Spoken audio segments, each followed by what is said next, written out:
Good morning students. So today we will discuss about the brain. ठीक, तो जैसे आपको बताया था कि ब्रेन और स्पाइनल कॉर्ड किस में इंक्लूड होते हैं, सेंट्रल नर्वस सिस्टम में।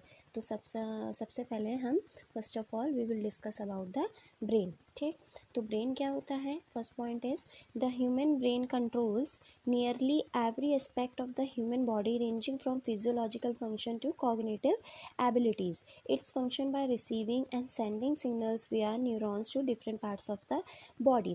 अब आप सभी को पता है कि ह्यूमन ब्रेन हमारी बॉडी के लिए बहुत ही इम्पॉर्टेंट है। ठीक, ह्यूमन ब्रेन हमारी बॉडी में बहुत ही इम्पॉर्टेंट पार्ट है, क्योंकि उसी की वजह से जो ह्यूमन बॉडी है वो अपने फिजियोलॉजिकल फंक्शन या फिर कॉग्निटिव एबिलिटीज़ कर पाती है। फिजियोलॉजिकल फंक्शन क्या होते हैं? जैसे कि हमारे जो बॉडी में इंटरनल्स ऑर्गन्स होते हैं, है ना, इंटरनल ऑर्गन जैसे हार्ट, किडनी, लंग्स, इंटेस्टाइन, सब ये अकॉर्डिंगली क्या कर रही हैं? अपने अकॉर्डिंगली काम कर रही हैं, है ना, अपना फंक्शन बहुत अच्छे से कर रही हैं, जिसकी वजह से क्या हो रहा है? पूरा एंटायर जो है, पूरा बॉडी का जो एंटायर फंक्शन है वो प्रॉपरली चल रहा है ना, बिकॉज ऑफ ब्रेन। ठीक, तो फिजियोलॉजिकल फंक्शन से लेकर वो अपनी पूरा कॉग्निटिव एबिलिटीज़ ब्रेन की वजह से कंप्लीट हो रही हैं। तो कॉग्निटिव एबिलिटीज़ क्या हैं? जो कि जैसे कि हमारी मेंटल एबिलिटीज़ हैं, जैसे कि हम लर्निंग बहुत अच्छे से कर लेते हैं ना, रीजनिंग, डिसीजन मेकिंग, हम अटेंशन, प्रॉब्लम सॉल्विंग, कोई भी प्रॉब्लम होती है हम उसको कुछ भी डिसीजन लेकर उसको अच्छे से सॉल्व करते हैं। So that includes in cognitive abilities. So these all are function due to the because of the brain. ठीक, तो आप बात समझे। तो ब्रेन क्या कर रहा है? प्रॉपरली पूरा एस्पेक्ट ह्यूमन बॉडी को वो कंट्रोल करके रखता है, जैसे कि फिजियोलॉजिकल फंक्शन से लेकर कॉग्निटिव एबिलिटीज़ तक। फिजियोलॉजिकल फंक्शन क्या हो गया? जैसे कि हमारे जो बॉडी के इंटरनल ऑर्गन्स हैं वो अपना फंक्शन प्रॉपरली कर रहे हैं, है ना, हार्ट अच्छे से अपना रिदम कर रहा है, कॉन्ट्रैक्ट हो रहा है। ठीक, लंग्स बहुत अच्छे से काम कर रहे हैं। ठीक है, पूरा बॉडी अपने अकॉर्डिंगली पूरा फंक्शन कर रही हैं। उसी के साथ ही वो कॉग्निटिव एबिलिटीज़ को भी पूरा कंट्रोल करके रखता है, जैसे कि हमारी मेंटल एबिलिटीज़ है, हम learning, reasoning, problem solving, decision making, attention हम बहुत अच्छे से कर लेते हैं ना, अच्छे से अपना काम हो जाता है। So that all will due to the because of brain. So its function by receiving. अब ये ब्रेन कैसे काम करता है? वो क्या करता है? रिसीव करता है और सिग्नल्स को सेंड करता है, किसके थ्रू? न्यूरॉन्स के थ्रू, और जिसकी वजह से जितना भी different parts of the body है वहाँ पर हमारा एक्शन पोटेंशियल जनरेट होता है। Next point is, on average an adult brain weighs between 1.0 kg to 1.5 kg. ठीक है, एवरेज जो लेके चलते हैं एडल्ट ब्रेन का वेट कितना होता है? 1.0 kg to 1.5 kg. It is mainly composed of neurons. ये आपको स्टार्टिंग यूनिट में बताया था कि ब्रेन क्या है, पूरी बॉडी में हमारे न्यूरॉन्स प्रेजेंट है और ब्रेन में भी न्यूरॉन्स ही प्रेजेंट है, जिसकी वजह से वो अपना फंक्शन प्रॉपरली कर रहा है। ठीक, so it is mainly composed of neurons, और न्यूरॉन्स क्या है? नर्वस सिस्टम और ब्रेन का फंडामेंटल यूनिट है। Next point is, it has been estimated that the brain contains 86 billion to 100 billion neurons. ठीक, अब ये पूरा estimate है, अप्रॉक्सीमेट, कि ब्रेन में 86 बिलियन से लेकर 100 बिलियन न्यूरॉन्स प्रेजेंट होते हैं और वो अपना काम करते हैं। Next point is, the brain along with the spinal cord constitutes the CNS। अब ये स्टार्टिंग यूनिट में ही आपको बताया था इंट्रो में कि ब्रेन और स्पाइनल कॉर्ड किस में आ जाता है? सेंट्रल नर्वस सिस्टम में। और ये किसके लिए रिस्पॉन्सिबल होता है? जैसे कि थॉट्स, इंटरप्रिटेशन, हम लोग थॉट्स सोचते हैं, है ना, फिर अपना काम करते हैं, इंटरप्रिटेट करता है, ठीक है, कि अब क्या करना है, वो डिसीजन लेता है, उसके बाद क्या करता है? Origin of control of the body movement. ठीक, so this is the structure of brain. So this is the structure of brain. ठीक, अब ब्रेन की बात करें तो ब्रेन जो होता है mainly composed of 3 parts, that is cerebrum, cerebellum and brain stem. ये हमारा आगे टॉपिक आएगा, उसमें हम बहुत अच्छे से ब्रीफली डिस्कस पढ़ेंगे। अभी आप जस्ट डायग्राम को समझिए कि brain is composed of only 3 things, that is cerebrum, cerebellum and brain stem. अगर पार्ट्स, ह्यूमन ब्रेन के पार्ट्स अगर अच्छे से पढ़ें तो ह्यूमन ब्रेन 3 पार्ट में डिवाइड है। First is fore brain, second is mid brain and third is hind brain. Fore brain में आ जाता है cerebrum, hypothalamus and thalamus. Mid brain की बात करें तो मिड ब्रेन में आ जाते हैं पार्ट टैक्टम एंड टैगमेंटम। ठीक, थर्ड हिंड ब्रेन में आ जाता है जैसे कि सेरिबेलम, मेडुला एंड पॉन्स। ठीक, so this is all about the structure of human brain. Next next अगर हम और बात करें तो जैसे कि ब्रेन होता है हमारा, ठीक है, जैसे कि आपको पता है कि वो क्या होता है, क्रेनियम के अंदर प्रेजेंट होता है ना। तो इस स्ट्रक्चर की इस इमेज के थ्रू आप समझ जाएंगे कि सबसे पहले क्या हो जाता है, ब्रेन, जैसे ये ब्रेन है, ठीक। अब ब्रेन, ये सैरिब्रम आप देख रहे होंगे, ठीक, इसके ऊपर ये क्रेनियम स्कल है ना। तो स्कल और क्रेनियम के बीच में देखना आप double lining, third triple lining होंगी, है ना। तो ये क्या, जो ये लाइनिंग होती है that is the meningeal layer या फिर मेनिंजिस, ठीक, मेनिंजिस प्रेजेंट होते हैं। तो सबसे पहले अगर आप थोड़ा ध्यान दे के पढ़े तो क्या होता है कि ब्रेन जो कवर होता है वो 3 लाइनिंग से कवर होता है, जिसको बोलते हैं हम meninges.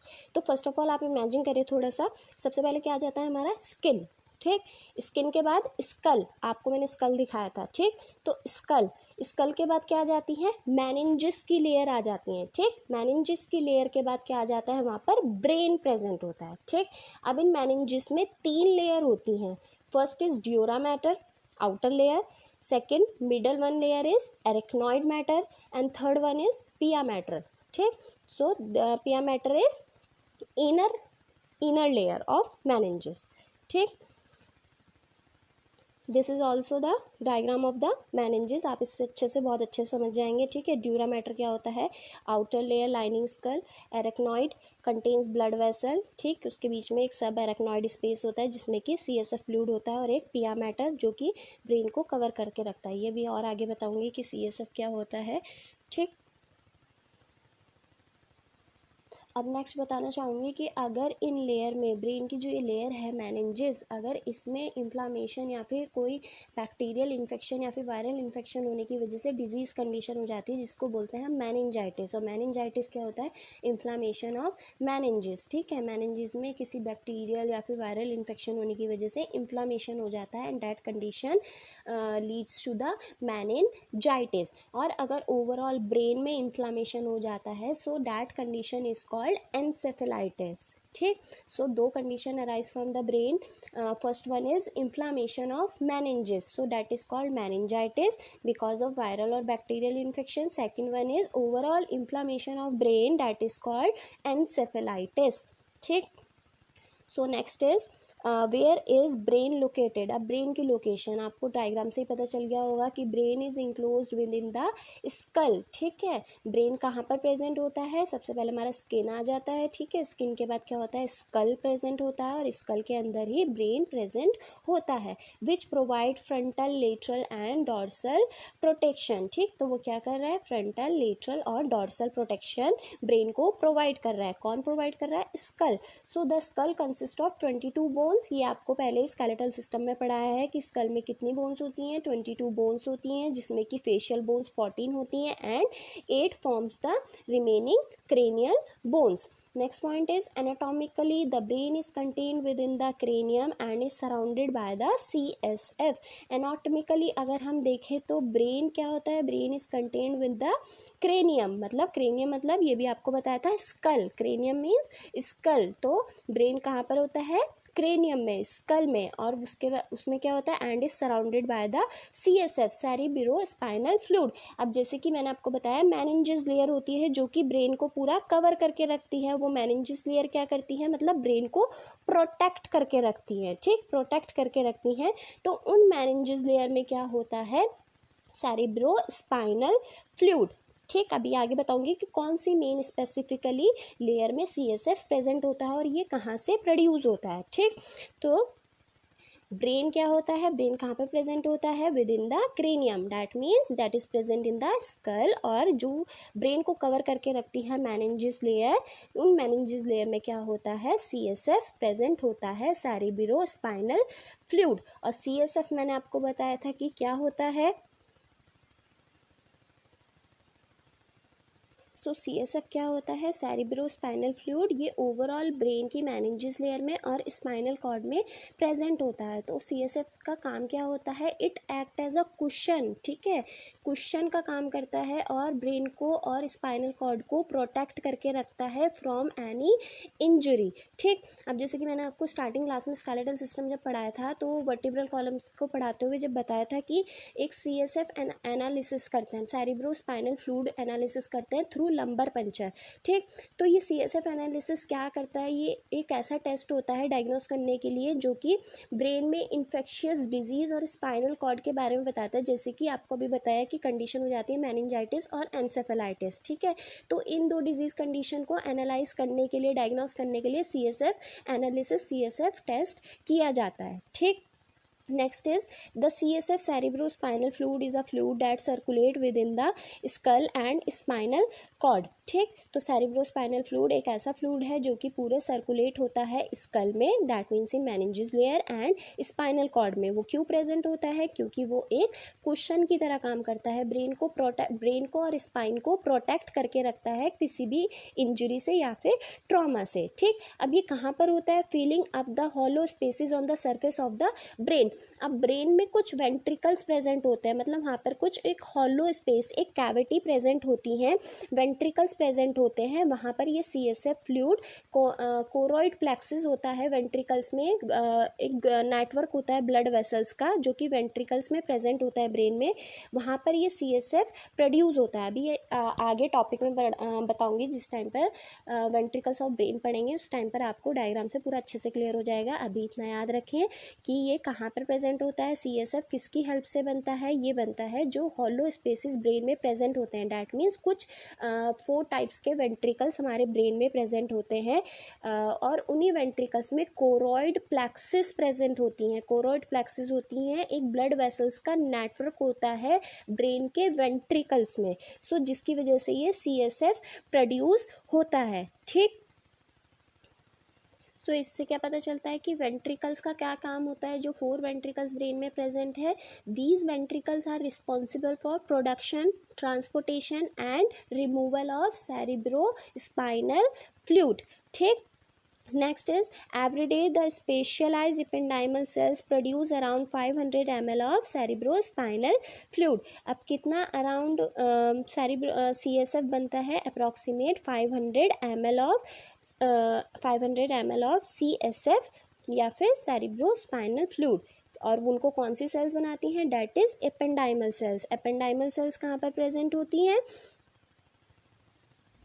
these are present in the ventricles epithelial lining। ठीक, तो वेंट्रिकल्स के ऊपर कुछ एपिथेलियल लाइनिंग प्रेजेंट होती हैं जिनकी वजह से एपेंडाइमल सेल्स वहाँ पर प्रोड्यूस होती हैं। ठीक है, उसी की वजह से क्या होता है कि वो कोरोइड प्लेक्सिस की वजह से तो CSF प्रोड्यूस हो रहा है ना, और एपेंडाइमल सेल्स की वजह से भी, तो जिसकी वजह से क्या होता है वो पूरा ब्रेन और स्पाइनल कॉर्ड में सर्कुलेट होता है, जिसकी वजह से वो एक प्रोटेक्शन देता रहा ब्रेन और स्पाइनल कॉर्ड को। और उसके बाद वो क्या होता है, the CSF is back to the blood stream। So next is the primary function of CSF is to act as। ठीक, तो उसके फंक्शन क्या है, प्राइमरी फंक्शन के आपको बता दिया है कि वो क्या कर रहा है, प्रोटेक्शन प्रोवाइड कर रहा है। ठीक है, from any injury to the brain और spinal cord. Next function is क्या कर रहा है, वो एक कुशन प्रोवाइड कर रहा है, कुशन। ठीक, आप समझ गए होंगे कुशन।